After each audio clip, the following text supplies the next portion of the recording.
I always thought the years would drift by like the soft closing of a well-read book. I imagined evenings spent in silence, holding hands with my husband George, as we settled into the inevitable rhythms of old age. But life, I've found, is far from a soft descent into contentment. No one warned me how the heart could still flare up with the reckless desires of youth, even when hair has turned silver and life's edges have grown soft with familiarity. They don't tell you that somewhere inside, the same woman who once danced without fear, who felt her pulse quicken at the mere touch of another, could still be so easily awakened. But here I am, in the twilight of my years, my life shaken to its core by choices I can barely explain, led astray by a yearning I thought had long since burned out. They say life gives you what you deserve, but I never believed my quiet life would take such a violent turn, nor that one bold, unforgivable mistake would unravel so much. And now, as I sit here in the shadow of my own choices, I can only wonder if there's still a way to undo the damage I've wrought, or if I've already let my last hope slip away into the hands of a much younger man. I never imagined that routine could be a kind of prison, especially the kind you build yourself, bar by bar, with every year you add to your life. And if you're not careful, you can end up sealing yourself in with layers of predictability, comfort, and the kind of quiet resignation that creeps up like rust on iron. George and I had built such a life over decades. Ours was a marriage filled with long evenings spent in companionable silence, a home with walls that had borne witness to laughter, anger, and eventually a quiet peace. We raised 2 children, watched them stumble, grow, and drift away into their own lives. After they left, our life and marriage became a smooth, untroubled sea. We no longer argued, but we no longer shared those glances or touches that used to make life feel alive.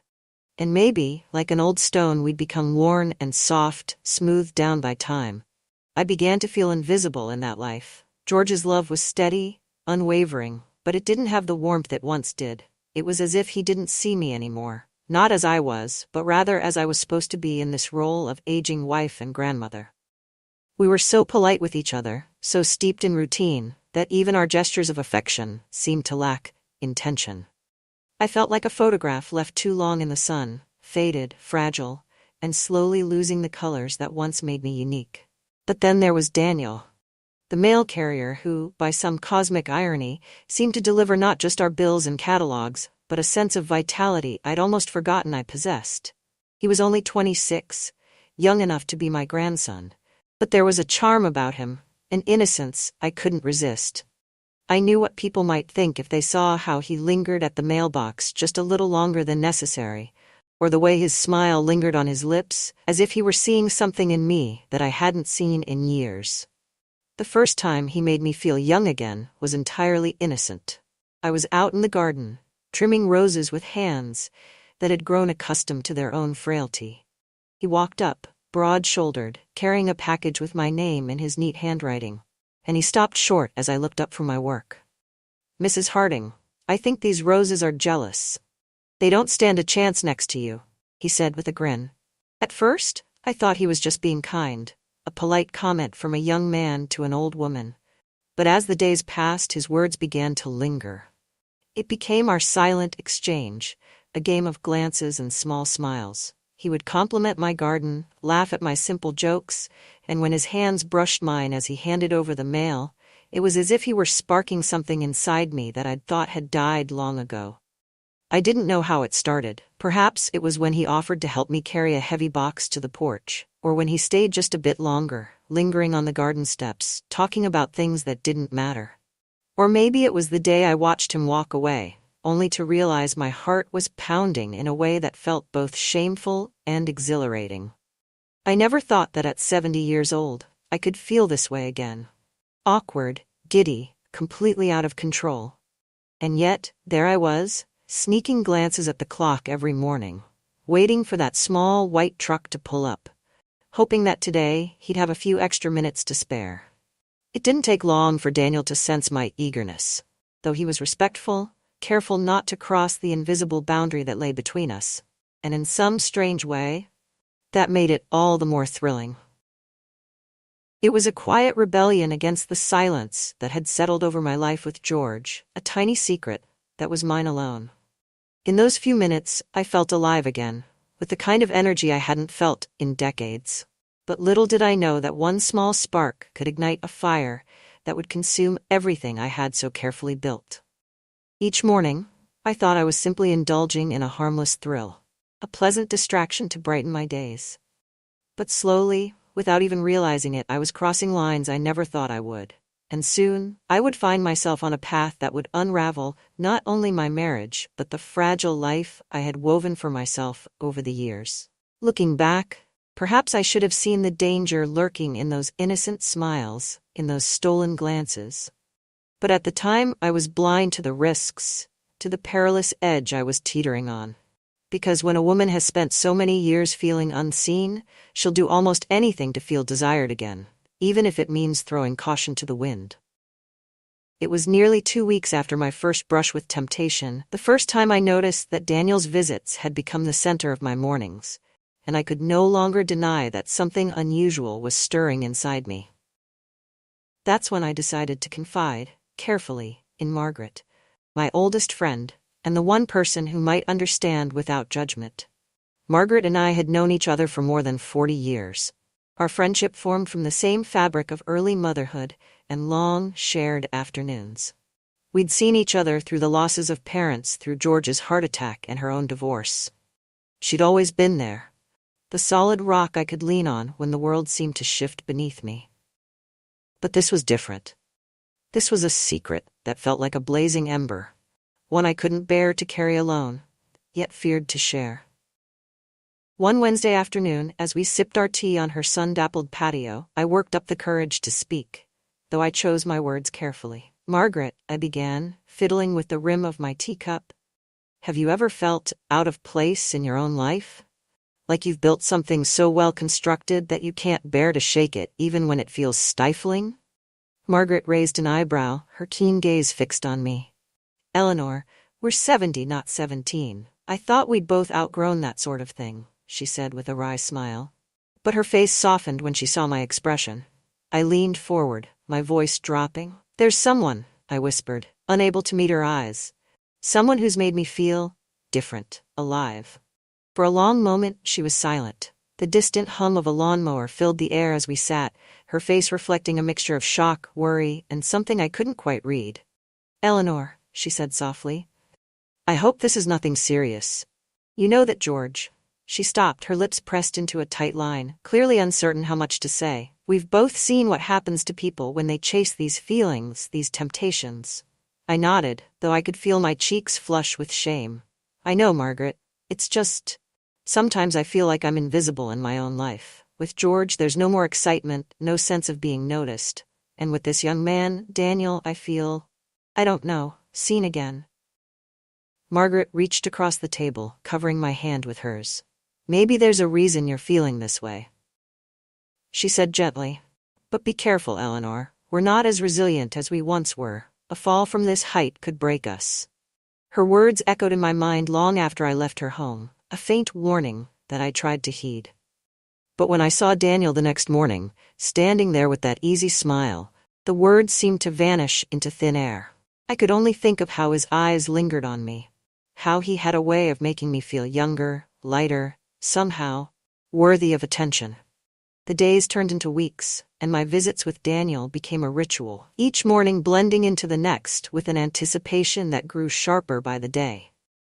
The early thrill of our interaction blossomed into something deeper, something that felt dangerously close to intimacy. I wasn't foolish enough to think it was love, but I'd be lying if I said I didn't think about him long after he left my doorstep. It began innocently enough, the way these things do. A touch on the arm as he handed me the day's mail, a glance that lingered just a second too long. And then, on a particularly quiet morning, when George had left for the store, Daniel leaned in close, his voice low. "Would you mind if I stayed a bit longer today?" he asked, his tone hesitant, but his eyes alight with something I hadn't seen before. "I just enjoy talking with you, Mrs. Harding." The words were simple, harmless even, but they sent a thrill down my spine. I found myself inviting him in, watching him sit in George's chair with a strange blend of guilt and exhilaration. He seemed so at ease in our home, so unfazed by the decades between us, as if we were simply two people sharing a quiet moment in a world of our own making. "You don't have to call me Mrs. Harding," I said, my voice soft.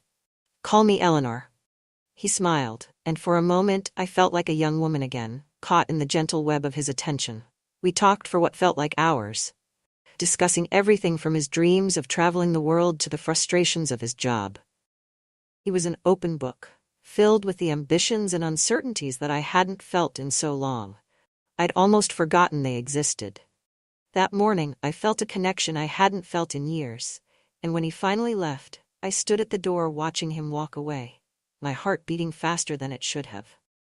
I knew I was crossing lines, inching closer to a place I couldn't easily return from, but it was a feeling I was helpless to resist. As the days wore on, I began finding ways to see him more often. I'd linger at the mailbox, accidentally check my watch as he approached, or invent reasons to run into him on his route. Each encounter felt like a stolen moment, a small rebellion against the life I'd come to accept as inevitable. With him, I felt alive, vibrant in a way I hadn't felt in decades. But as our meetings grew more frequent, my anxiety began to gnaw at me, a silent warning that this affair, even in its simplest form, couldn't stay hidden forever. And despite the thrill, a part of me knew that every moment with Daniel was a risk, one that could shatter the careful life I had constructed.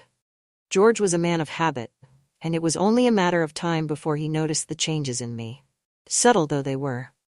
I hadn't realized how often I was leaving the house just as he was coming home, or how often I'd be lost in thought at the dinner table, my mind replaying conversations with Daniel instead of listening to George's account of his day.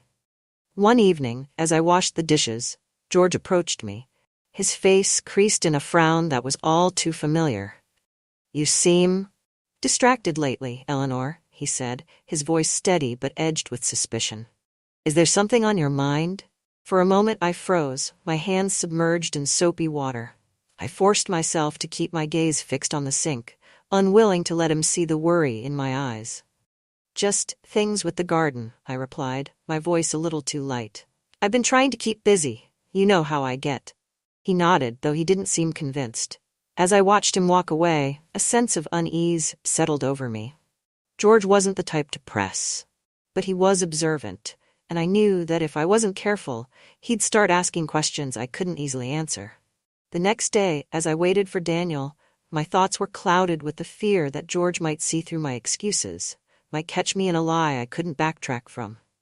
And yet, when I saw Daniel's familiar figure walking up the driveway, every fear seemed to melt away. All I could think about was the thrill of seeing him again, the way he made me feel alive. But as our conversation deepened, as his hand brushed against mine in that lingering way that sent sparks down my spine, I realized that my actions were no longer innocent. I was treading dangerous waters, and if George's suspicions grew any stronger, the life I'd built, my marriage, my family, everything, was at risk of unraveling.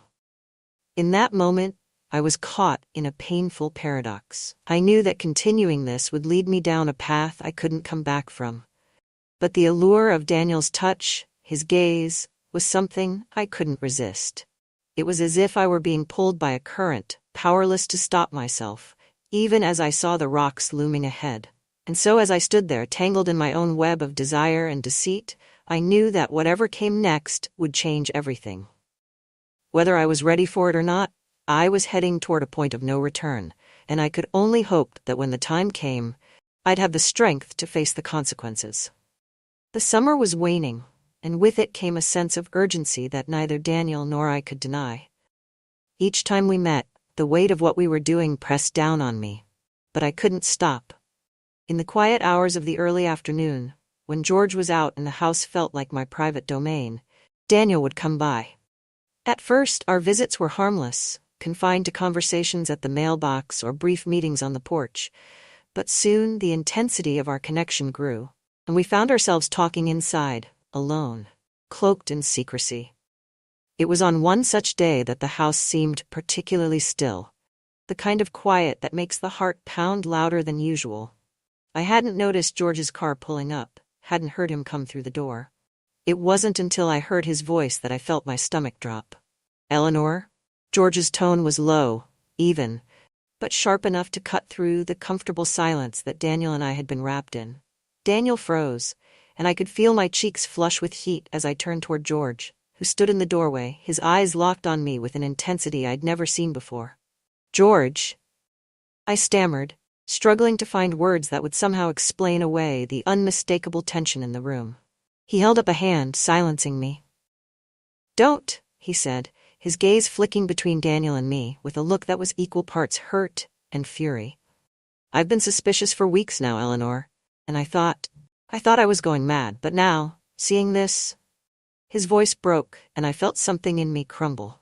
I wanted to reach out to him, to explain, to do anything to ease the pain that was so evident in his face, but I couldn't find the words. My betrayal was laid bare, undeniable and unforgivable. Daniel, sensing the gravity of the situation, tried to speak. "Sir, I think maybe I should go." George's face hardened. "Yes, I think that would be best," he said coldly, his eyes fixed on me as Daniel, clearly rattled, gathered his things and left. The door clicked shut behind him, leaving George and me alone in a silence that felt suffocating. He didn't say anything right away, just looked at me with a kind of sadness I hadn't seen before. I had always known George as a quiet, reserved man, but the look in his eyes now was one of a man betrayed, a man grappling with the destruction of something he had cherished, perhaps taken for granted, but cherished all the same. "Why, Eleanor?" he finally asked, his voice soft, his tone almost pleading. I opened my mouth to speak, but the words felt hollow, insincere. How could I explain that, after years of feeling invisible, I had allowed myself to feel alive again? That this one act of rebellion had been my way of reminding myself that I was still here, still capable of feeling desire and excitement? None of it would justify what I had done. "I don't know, George," I whispered, feeling the full weight of my own selfishness. I wasn't thinking. I didn't mean for it to happen like this." For a long moment he was silent, his gaze distant, as if he were looking at a stranger, rather than the woman he had been married to for nearly 50 years. "I suppose we both took each other for granted," he murmured finally. "But Eleanor, I never thought you would." He stopped, his voice breaking, and I felt tears prick at the corners of my eyes, my heart aching with the realization of what I had done, of the hurt I had inflicted on this man who had loved me through all the quiet, unremarkable years of our marriage. "I'm sorry, George," I said, my voice barely above a whisper. "I don't know what else to say." He looked at me then, his expression one of resignation, as if he had come to a decision he could barely stand to voice. "I need some time, Eleanor. I don't know if I can forgive this, but I need time to think." With that, he turned and left the room, leaving me alone with my guilt and the overwhelming silence that felt more oppressive than ever. In the days that followed, the house felt emptier than it had in years. George and I barely spoke, our once comfortable silence replaced by a strained tension that permeated every interaction.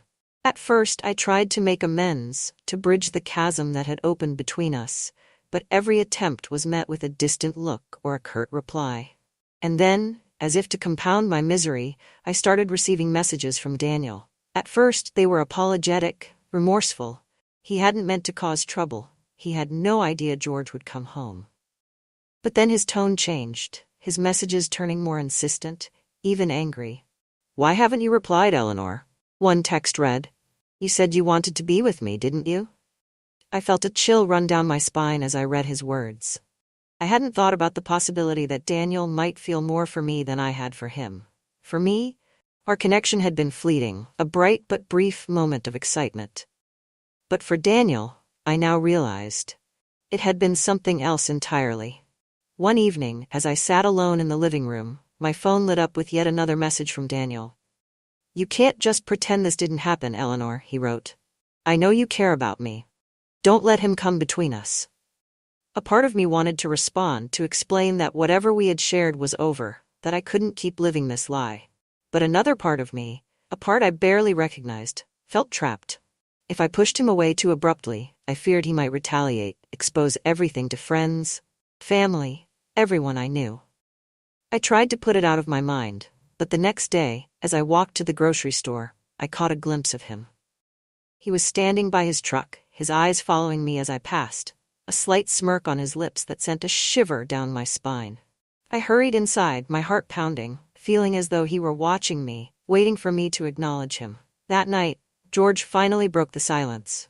We sat across from each other in the dining room, our plates untouched as he looked at me with a weary expression. "Eleanor," he began, his voice heavy, "I can't pretend this didn't happen. But I need to know, is he going to be a problem?" His question took me by surprise, and I realized that George, despite his hurt, was trying to find a way forward. "No, George," I said, my voice trembling. "It's over." I told him that. He nodded slowly, but there was a flicker of doubt in his eyes. "I hope so, Eleanor, because I don't know how much more of this I can take." And in that moment I felt the full weight of my choices. The life I had taken for granted, the love I had betrayed, all of it was hanging by a thread, one that could be easily snapped by a single misstep. As George got up and left the room, I felt a wave of dread wash over me. I knew I had to end things with Daniel, to make him understand that there was no future for us, no way forward. But the fear that gripped me was undeniable, because I couldn't shake the feeling that Daniel, with his quiet insistence and unrelenting persistence, might not let me go so easily. In the following days, I did everything I could to avoid Daniel. I stopped waiting at the mailbox. I changed my grocery routine. I even took to leaving the house only when necessary, always casting nervous glances over my shoulder. But despite my efforts, I couldn't escape the feeling that he was always there, watching, waiting for me to slip up. And then one morning, as I was pruning roses in the garden, he appeared. I hadn't heard his approach, but when I looked up, there he was, standing at the edge of the garden with that same smirk I had come to dread. "Daniel," I said, forcing calm into my voice, though my hands trembled. "You shouldn't be here." He ignored my words, stepping closer until he was standing just inches away. "Why are you avoiding me, Eleanor? You can't just walk away after everything we shared." "Daniel," I said firmly, hoping to convey a strength I didn't feel, "this has to stop. Whatever this was, it's over. I can't do this anymore." His face twisted in anger, and for a moment, I felt a pang of fear that was unlike anything I had felt before. "So that's it?" he demanded, his voice low but filled with venom. "You're just going to go back to your perfect little life, pretend like none of this happened?" I took a step back, my heart pounding. "Yes, Daniel, that's exactly what I'm going to do." For a long, tense moment, he stared at me, his eyes filled with a rage that sent a chill down my spine. And then, without another word, he turned and walked away, leaving me standing alone in the garden, my heart racing and my mind filled with a dread I couldn't shake. As I watched him disappear down the street, I knew that whatever peace I had hoped to find was far out of reach. I had played with fire, and now, as the remnants of my once stable life lay in ashes, I could only wait and hope that the damage was done. A week passed, but the memory of Daniel's last visit haunted me, casting a shadow over every quiet moment. I could barely eat, barely sleep, knowing he might appear at any moment, his anger simmering just beneath the surface. George, meanwhile, was watching me with guarded eyes, his patience clearly stretched thin. One evening, as we sat across from each other in the living room, he finally broke the silence. "Eleanor," he began, his voice a low rumble, "I don't think you realize how serious this is. Whatever you think you had with him, it can't just end here. Men like that don't just walk away." The reality of his words struck me like a slap. Deep down, I knew he was right. Daniel wasn't the type to let go easily. And despite my hopes that ignoring him would drive him away, his persistence was relentless. I had tried everything to sever our connection, yet he always seemed to be there, lurking on the edges of my life, waiting for a moment to pull me back. "I know, George," I said, my voice barely above a whisper. I never meant for any of this to happen. I didn't realize." He shook his head, cutting me off. "Realize what? That you were playing with fire? Eleanor, you knew what you were doing the moment you invited him into our home." I felt the sting of his words, the truth in them pressing down on me like a weight I could no longer bear. I had allowed this to happen, allowed it to spiral out of control, and now, the consequences were all around me. "What do you want me to do?" I asked, my voice trembling. "Tell me, George. Tell me how to fix this." He looked at me with a mixture of sorrow and frustration, his shoulders slumping as he sighed. "I don't know if this can be fixed," he said quietly. But I know one thing, Eleanor. You can't keep pretending this will go away on its own. In that moment, I knew he was right. I couldn't hide from the mess I had created, couldn't ignore the reality of Daniel's presence in my life. If I wanted any chance of saving what was left of my marriage, I had to confront him, had to make it clear that whatever we had was over. That night, as I lay awake, a plan began to form in my mind. I would meet with Daniel, one final time, and make him understand that there was no future for us. It was a risk, a dangerous gamble, but it was the only way forward. I would end this, once and for all, and pray that he would respect my decision. The next morning, I sent Daniel a message, arranging to meet him at a secluded spot on the outskirts of town. It was a place where no one would see us, where I could speak to him without the fear of being overheard. My hands shook as I typed out the message, my heart racing as I waited for his response.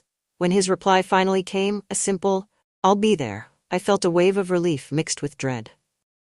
This was it, the end I had been dreading and hoping for in equal measure. As I drove to the meeting spot, my mind raced with thoughts of what I would say, how I would make him understand that our connection, however thrilling it had once been, was a mistake.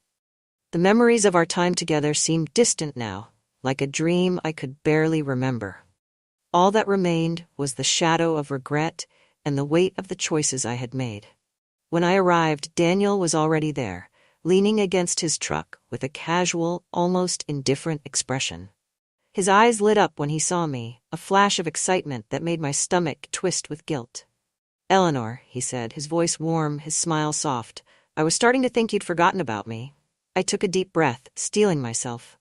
"Daniel, this has to stop," I said, my voice firm. "I can't keep doing this. I've made a mistake." He frowned, his expression darkening. "A mistake?" he repeated, his voice laced with hurt. "Is that all this was to you? A mistake?" I hesitated, struggling to find the right words. "Daniel, you're young. You have your whole life ahead of you. This, whatever this was, it was never going to last. We both knew that." His face twisted with anger, his eyes narrowing. "You think you can just walk away, after everything we shared?" I took a step back, feeling a chill run down my spine. "Yes, Daniel, I'm ending this. Please don't make this any harder than it has to be." For a moment, he stared at me, his expression unreadable. And then, without warning, he laughed. A cold, bitter sound that echoed through the quiet of the secluded area. "You really think you can just throw me away like that? Like I'm nothing?" I felt a pang of fear, a sharp realization that Daniel was not the young, harmless man I had once thought him to be. There was something darker beneath the surface, a desperation that I hadn't anticipated. "Daniel, please," I said, my voice shaking. "I never meant to hurt you. I just need to move on." He stepped closer, his gaze intense, his voice low. "You don't get to decide that, Eleanor. Not after you've used me and thrown me aside." Panic rose in my chest, my heart pounding as I took a step back. "This is over, Daniel. I'm leaving, and I don't want to see you again." Without waiting for his response, I turned and walked away, my hands trembling as I made my way back to my car. I didn't look back, didn't dare to see the anger in his eyes, the hurt that I had inflicted. As I drove away, I felt a surge of relief, a sense of freedom that I hadn't felt in weeks. But beneath it all, a lingering dread remained, a fear that Daniel's bitterness would not end so easily. I could only hope that he would respect my decision, that he would let me go. But as the days passed and he continued to lurk on the edges of my life, I knew that my hope was in vain. 2 days later, I awoke to the sound of a loud knock on the door. My heart leapt, fear surging through me as I imagined Daniel standing on the other side, his face twisted with the anger I had seen in our last meeting. But when I opened the door, it wasn't Daniel, it was my son, Stephen. He looked at me with a mixture of worry and frustration, his eyes searching mine as if he were seeing me for the first time. "Mom," he said, his voice tense, "we need to talk." I led him into the living room, my hands shaking as I sat down, bracing myself for whatever he had come to say. "Dad told me everything," Stephen began, his voice steady but laced with disappointment. "About what's been going on with you and that man." My stomach dropped, the shame washing over me as I looked away, unable to meet his gaze. "Stephen, I didn't mean for any of this to happen." He shook his head, his expression one of frustration. Mom, do you even understand what this is doing to Dad? To our family? This isn't you. I swallowed, the weight of my actions pressing down on me. I know, Stephen. I made a mistake. A terrible mistake. But I'm trying to make it right. He sighed, running a hand through his hair. Well, you'd better make it right fast, because Dad's at the end of his rope. And if you don't fix this, I don't know if there's any coming back from it. As he left, his words echoed in my mind, a grim reminder of the consequences of my choices. I had betrayed the people who loved me, shattered the trust that had held our family together. And now, as I stood in the ruins of my own making, I could only hope for a chance to rebuild, to find a way back to the life I had nearly destroyed. But as the days passed, I realized that my hope might be a fool's errand. Daniel's presence loomed over me like a dark cloud. His texts growing more frequent, his calls more insistent. He was a ghost I couldn't escape, a reminder of the mistakes I couldn't undo. And as I sat alone in the silence of my empty home, I knew that the reckoning I had tried so hard to avoid was finally upon me. There was no going back, no undoing the choices I had made. All that remained was the painful task of facing the consequences, and hoping that somehow I would find a way to survive them.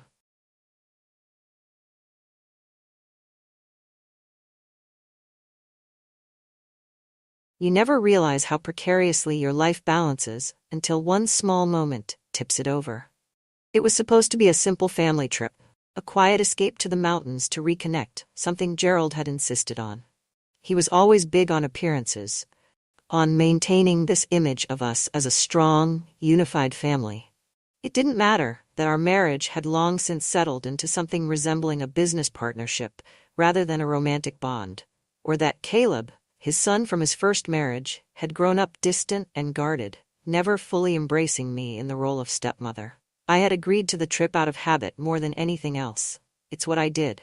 Agree, comply, maintain the peace. But peace wasn't what I found that weekend. It started with a mistake, a simple mix-up with the lodge reservations. Gerald had booked the wrong dates for our rooms, leaving us one short. He brushed it off, of course, assigning me and Caleb to the same room as though it were no big deal. It's just for one night, he had said with a dismissive wave. That night, as I lay beside Caleb in the dim light of the shared bed, I realized just how much I had underestimated the fragility of our carefully constructed family dynamic. Looking back, I wonder if it was inevitable, if all the cracks in my life were bound to split wide open eventually, or if it was that one moment, that night in the lodge, that set everything into motion. Whatever it was, the consequences rippled far beyond what I could have imagined. This is the story of how everything unraveled. The drive to the mountain lodge was long and quiet, the kind of silence that settled between people who didn't have much to say to each other anymore. Gerald was at the wheel, his focus fixed on the winding road ahead, while I sat in the passenger seat, staring out the window at the pine trees whipping by. Caleb was in the back seat, headphones in, his attention glued to his phone. It wasn't an unfamiliar scene. Our family trips always looked like this, 3 people moving in parallel, never truly connecting. Did you remember to bring the hiking boots? Gerald asked suddenly, breaking the silence. Yes, I replied, my voice flat. He nodded, his attention already shifting back to the road. Caleb didn't say much during the drive. He rarely did, especially around me. At 28, he had the kind of quiet intensity that made you think he was always holding something back. He'd inherited his mother's dark hair and sharp features, a constant reminder of the woman Gerald had loved before me. I didn't resent Caleb for that.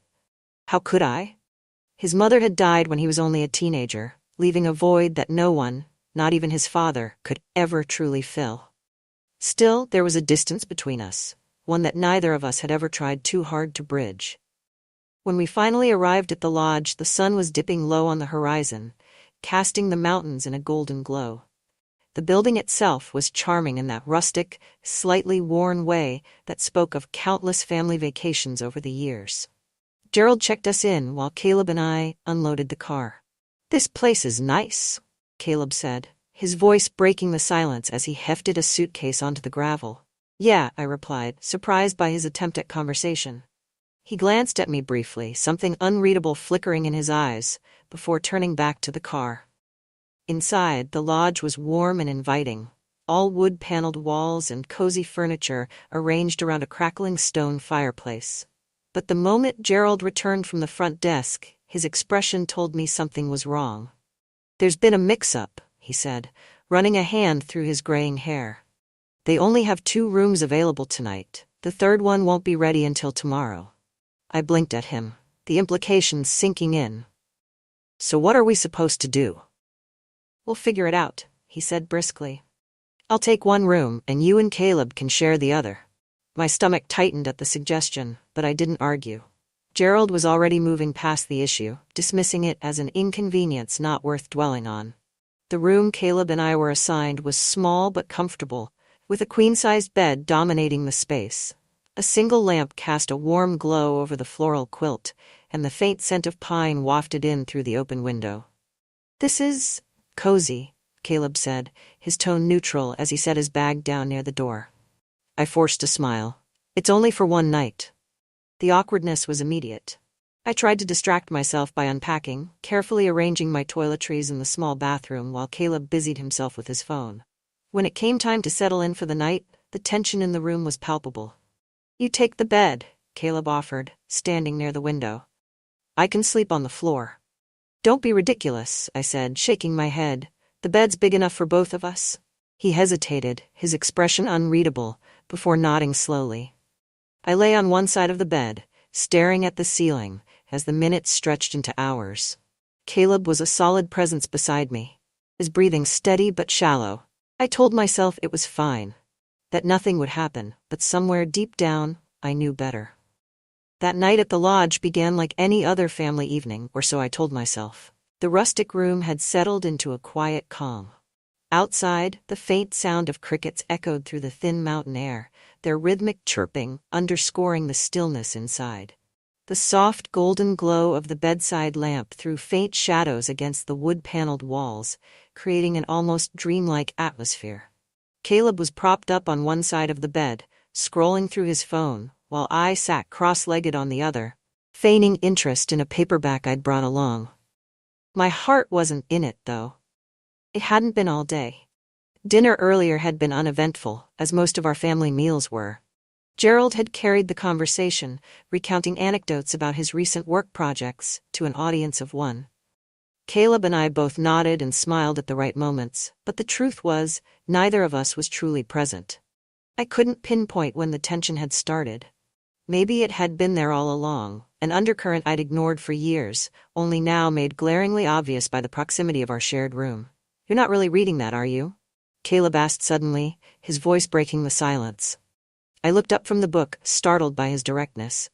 "What makes you say that?" I asked, trying to sound light-hearted. He smirked, setting his phone down. "You've been on the same page for the last 20 minutes. "Caught," I laughed softly, closing the book. "You got me." He shifted slightly, his body language more relaxed than I was used to. "What's on your mind?" The question caught me off guard. "Nothing," I replied too quickly. He raised an eyebrow, clearly unconvinced. "Come on, Helen. I know you better than that." It was the first time he'd used my name instead of the usual polite stepmom or nothing at all. Something about the way he said it sent a shiver down my spine. I sighed, leaning back against the headboard. "I guess I'm just thinking about how different things feel these days. Trips like this used to be fun, didn't they?" Caleb nodded, his expression softening. "Yeah, they did. Back when it was just me and Dad, or before I got old enough to notice how fake everything felt." The honesty in his words stung, but not because he was wrong. "I've tried, I said quietly, "to make this family work, to be someone you and your dad could count on." "I know," he replied, his voice gentle, "and I appreciate it, even if I don't say it." I turned to him, surprised by the sincerity in his tone. For the first time, it felt like the walls between us were coming down. We talked for a long time after that, our conversation wandering from shared frustrations about Gerald to memories of trips Caleb had taken with his mother. "She was the glue," he admitted, his voice tinged with nostalgia. "Dad always worked, but Mom made everything feel whole." I nodded, my chest tightening. It's hard to live up to someone like that. You don't have to, he said simply. At some point we fell into silence again, the weight of our words hanging in the air. I turned off the lamp, leaving only the faint glow of the moonlight streaming through the window. As I lay back, adjusting the covers, my leg brushed against his. Sorry, I murmured, pulling back quickly. It's fine, he replied, his voice low and even. But something had shifted in that brief moment of contact. I tried to focus on falling asleep, on steadying my breathing, but the tension in the room was unbearable. Every small movement he made felt amplified, a reminder of how close we were. Are you okay? Caleb asked softly, breaking the silence once again. I hesitated, my throat dry. I'm fine, I lied. I don't think you are, he said, his voice gentler now. Before I could respond, he shifted closer, the mattress dipping slightly under his weight. Caleb, I began, but the words faltered. Do you ever feel like you're pretending? He asked suddenly, his tone raw. What do you mean? Like you're living a life that's not really yours, doing everything you're supposed to, but never feeling real. His words hit too close to home. I swallowed hard, my chest tightening. Every day, I admitted. The admission hung between us, unspoken truths filling the space where our denials used to be. When it happened, it wasn't dramatic. It wasn't planned or deliberate. One moment we were lying there, talking in hushed tones, like two people sharing secrets in the dark. The next, his hand brushed against mine under the covers, and neither of us pulled away. Is this okay? He whispered, his voice barely audible. I should have said no. I should have gotten up, left the room, done anything but stay there. Instead, I turned toward him, my heart pounding. Yes, I whispered. When it was over, we lay there in silence, our breathing uneven in the stillness of the room. My mind was a whirlwind of emotions, guilt, confusion, longing, but I couldn't bring myself to speak. I'm sorry, Caleb said finally, his voice breaking the quiet. Don't, I replied quickly, my voice trembling. Don't apologize. I don't know what this means, he admitted. Neither do I said, my throat tight, but deep down, I knew what it meant. The next morning, I woke before Caleb, slipping out of bed as quietly as I could. The pale light of dawn seeped through the curtains, painting the room in soft hues of gold and gray. I dressed quickly, avoiding the mirror. By the time Caleb stirred, I was sitting by the window, pretending to be engrossed in the view of the mountains. Morning, he said groggily, his voice thick with sleep. Morning, I replied, keeping my tone neutral. For a moment he hesitated, as though he wanted to say something more. But then he nodded, heading for the bathroom without another word. When we joined Gerald in the dining room for breakfast, the tension between Caleb and me was almost unbearable. Gerald, oblivious as ever, didn't notice a thing. He sipped his coffee and read the newspaper, occasionally glancing up to comment on the weather or our plans for the day. But I couldn't shake the feeling that Caleb was watching me, his gaze heavy and searching. I told myself it would get easier, that the memory of what had happened would fade, and we could go back to the way things were. But as the day wore on, I began to realize that some things once done can never be undone. The drive back from the lodge was quiet, but not in the comfortable way silence sometimes could be. It felt heavy, as though every unsaid word, every unspoken thought was filling the space between us. Gerald, as always, was blissfully unaware. He hummed to himself occasionally, tapping his fingers on the steering wheel as he navigated the winding mountain roads. Caleb sat in the back seat, staring out the window, while I stared straight ahead, my hands folded tightly in my lap. I tried to focus on the scenery outside, the rolling hills giving way to sprawling forests, the way the sunlight filtered through the trees in soft golden streaks. But my thoughts kept returning to the night before. Every detail was seared into my memory, from the sound of Caleb's breathing to the way his hand had lingered on mine. It felt unreal, like something I'd dreamed, and yet the consequences of it weighed on me with startling clarity. I risked a glance at him in the rearview mirror. He looked calm, almost indifferent, but I could see the tension in his jaw, the way his fingers gripped the armrest just a little too tightly. He was avoiding my gaze, just as I was avoiding his, and I couldn't decide if that was a relief or a punishment. When we finally pulled into the driveway, Gerald stretched and yawned, already making plans for the rest of the day. I've got a meeting at the office in a couple of hours, he announced as he climbed out of the car. But we should do something together tonight? Maybe dinner at that new Italian place downtown? Sure, I replied automatically, though the thought of sitting through a family dinner made my stomach churn. Caleb didn't say anything. He grabbed his bag from the trunk and disappeared into the house without a word. For the rest of the afternoon, I tried to lose myself in chores. I folded laundry, cleaned the kitchen, and reorganized the bookshelf in the living room. Anything to keep my hands busy and my mind occupied. But no matter how hard I tried, my thoughts kept drifting back to Caleb. I replayed our conversation from the night before. The way his voice had softened when he talked about feeling lost, about pretending to be someone he wasn't. I remembered the way he'd looked at me, not with judgment or pity, but with a kind of quiet understanding that I hadn't felt from anyone in years. Not even Gerald. The sound of footsteps on the stairs pulled me from my thoughts. I looked up to see Caleb standing in the doorway, his hands shoved into the pockets of his jeans. "Hey," he said awkwardly. "Hey," I replied, my voice coming out more strained than I intended.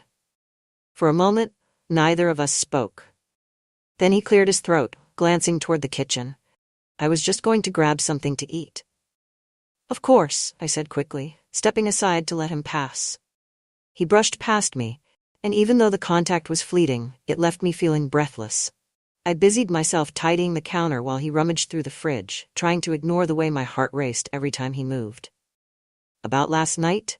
he began, his voice hesitant. I froze, my fingers tightening around the dish towel in my hands. "We don't have to talk about it," I said quickly. "Yes, we do," he insisted, closing the fridge and turning to face me. "We can't just pretend like it didn't happen." "Why not?" I asked, my voice sharper than I intended. "That's exactly what we need to do. Pretend it didn't happen and move on." He stared at me for a long moment, his expression unreadable. "Is that what you really want?" "What I want doesn't matter," I replied, my voice trembling. Whatever this is, it can't happen again." "Why not?" he demanded, his voice rising slightly. "Because it's wrong? Because it's inconvenient? Or because you're scared?" "Stop it," I snapped, turning away from him. He took a step closer, his voice softer now. "You don't have to keep pretending, Helen. Not with me." "Caleb, please," I whispered, my chest tightening. For a moment, I thought he might argue, might push me further than I was ready to go. But instead, he sighed and stepped back, running a hand through his hair. "I'm sorry," he said quietly. "I didn't mean to make this harder for you." "It's already hard," I admitted, my voice barely audible. He nodded, his gaze lingering on me for a moment longer before he turned and walked out of the room. That evening, Gerald was his usual cheerful self, chatting animatedly over dinner about work and future vacation plans. Caleb and I both played our parts, nodding and smiling at the appropriate moments, but the tension between us was palpable. At one, Gerald turned to Caleb, his expression curious. "You've been quiet today. Everything okay?" "Yeah," Caleb replied quickly, forcing a smile. "Just tired from the trip." Gerald nodded, seemingly satisfied with the answer, and returned to his meal. But I could feel Caleb's gaze on me, heavy and searching, and it took everything in me not to meet his eyes. Later that night, after Gerald had gone to bed, I found myself pacing the living room, my thoughts racing. I couldn't keep doing this, pretending everything was fine when it was anything but. I was so lost in my thoughts that I didn't hear Caleb come down the stairs until he spoke. "Can't sleep?" he asked, his voice low. I turned to find him standing in the doorway, his expression cautious. "No," I admitted, my voice barely above a whisper. He stepped into the room, his hands shoved into his pockets. "Me neither." We stood there in silence for a long moment, the unspoken tension between us growing heavier with each passing second. "I don't know what to do," I said finally, my voice trembling. "Neither do I," he admitted, his gaze fixed on the floor. "But I know I don't want to lose you." His words hit me like a blow, and I felt my chest tighten. "Caleb, we can't."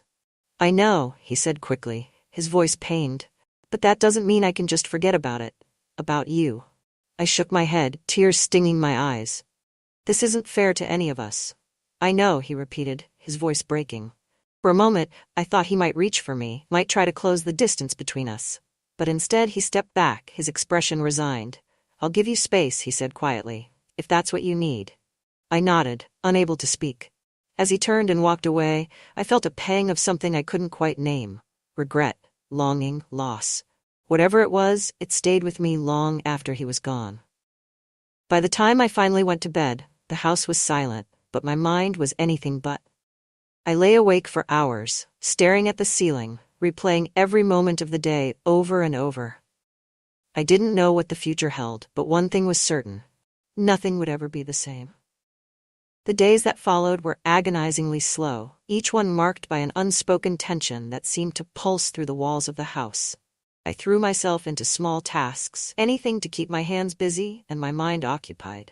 Polishing the silverware, reorganizing the linen closet, scrubbing the countertops until they gleamed. It was all meaningless work, but it gave me the illusion of control. Caleb kept his distance, but not in the way I'd expected. He wasn't avoiding me entirely. Instead, he seemed to linger on the edges of my awareness, always just within reach but never too close. It was maddening. I would catch him in the hallway or the kitchen, our eyes meeting briefly before one of us looked away. Each of these moments felt like a spark, a tiny flicker of something that refused to be extinguished. Gerald, of course, noticed none of this. He was as oblivious as ever, consumed by his work and his plans for the next big real estate deal. If he sensed anything amiss, he didn't show it, and I found myself resenting him for his detachment. One evening, as we sat down for dinner, Gerald was unusually cheerful. He poured himself a generous glass of wine, leaning back in his chair with a satisfied smile. "I closed the deal on the Maple Street property today," he announced, raising his glass in a toast to himself. "That's great," I said, forcing a smile. Caleb nodded, muttering a polite, "Congrats," without looking up from his plate. Gerald didn't seem to notice Caleb's lack of enthusiasm. "You know, this could be a turning point for us," he continued, his voice brimming with excitement. "I've been thinking we should celebrate. Maybe take another trip, just the three of us." My stomach twisted at the thought. "That sounds nice," I lied, glancing at Caleb out of the corner of my eye. He didn't react, but I could feel the tension radiating off him. After dinner, I retreated to the living room, sinking into the couch with a cup of tea. I stared at the flickering light of the TV, the sound muted, letting the images wash over me without absorbing any of them.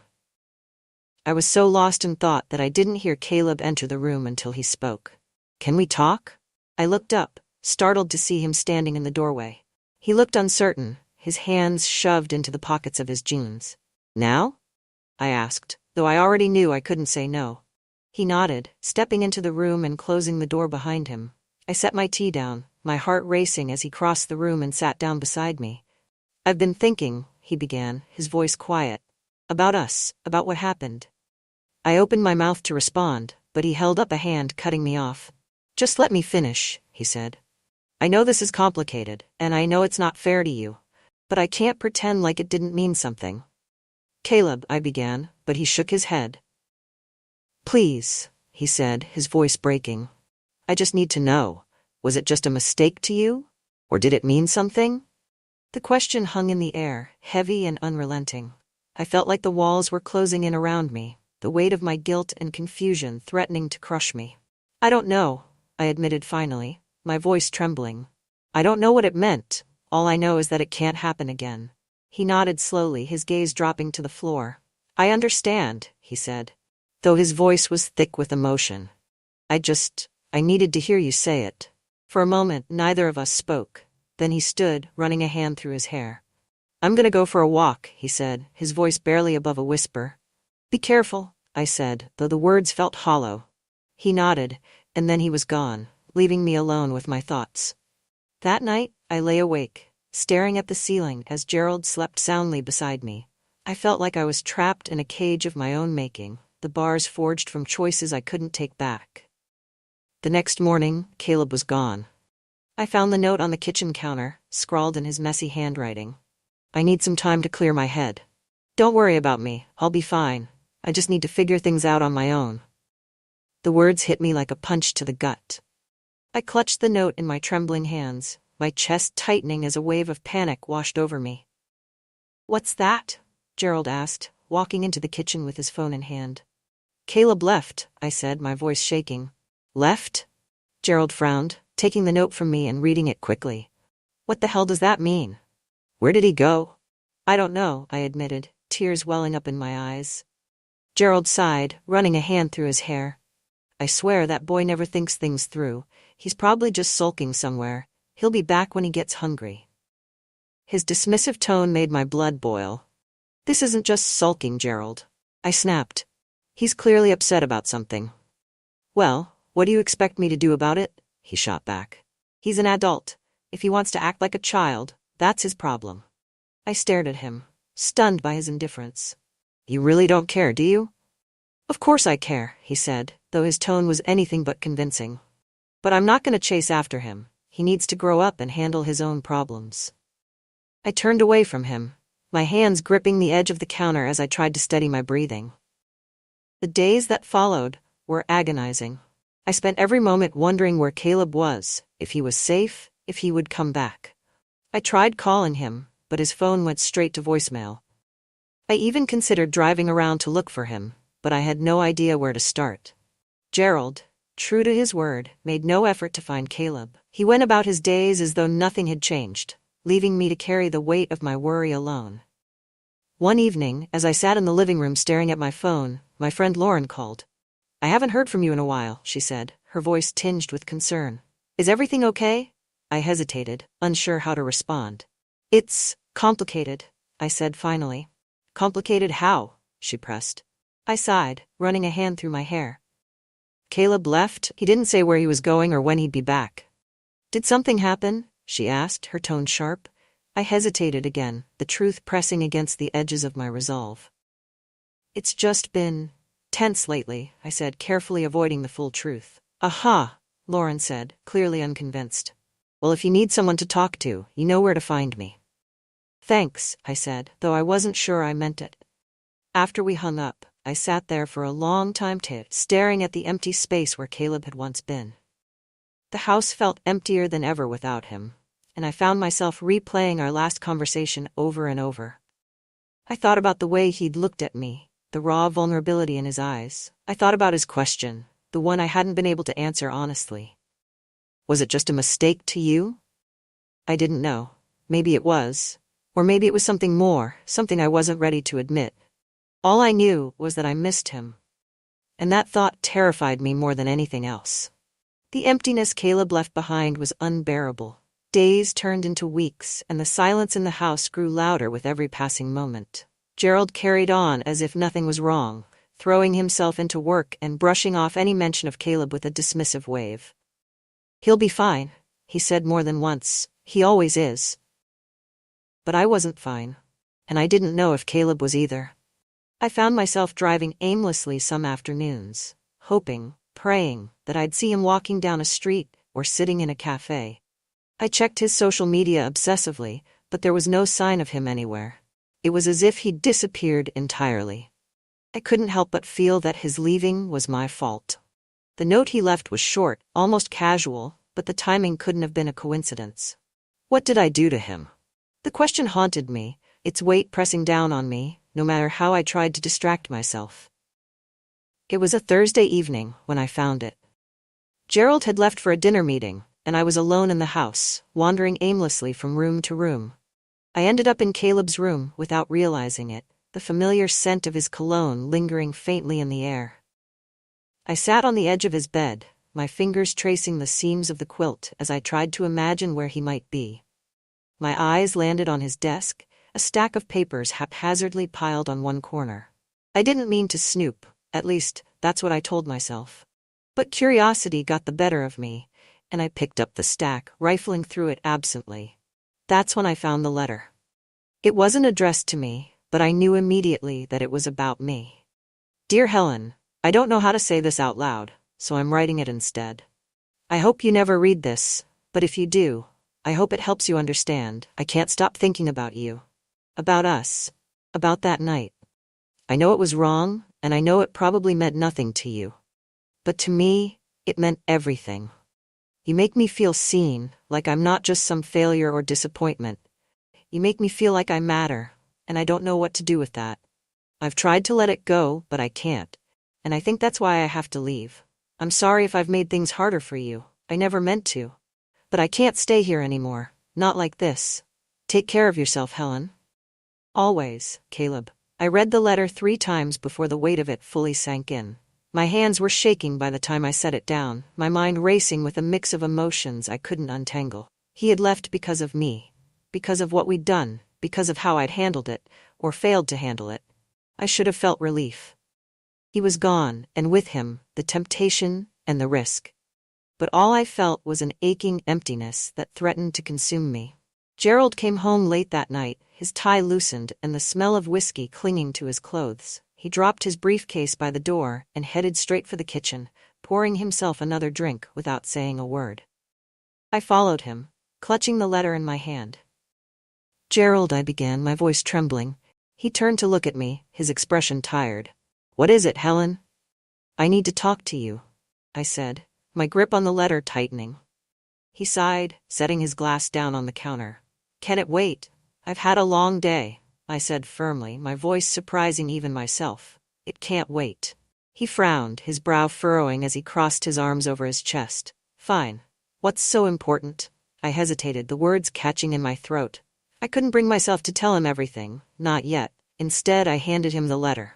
What's this? He asked, taking it from me. Just read it, I said quietly. He unfolded the paper, his eyes scanning the words. His expression shifted as he read, confusion giving way to anger, and then something else, something darker. What the hell is this? He demanded, his voice low and dangerous. It's from Caleb, I said, my voice barely above a whisper. No kidding, he snapped, holding up the letter. What the hell does he mean by this? What happened, Helen? I felt my chest tighten, my breath coming in short, shallow bursts. Gerald, what did you do? He shouted, his voice echoing through the kitchen. I didn't mean for it to happen, I said, tears streaming down my face. It was a mistake. A mistake, he repeated, his voice dripping with venom. You call this a mistake? I couldn't respond.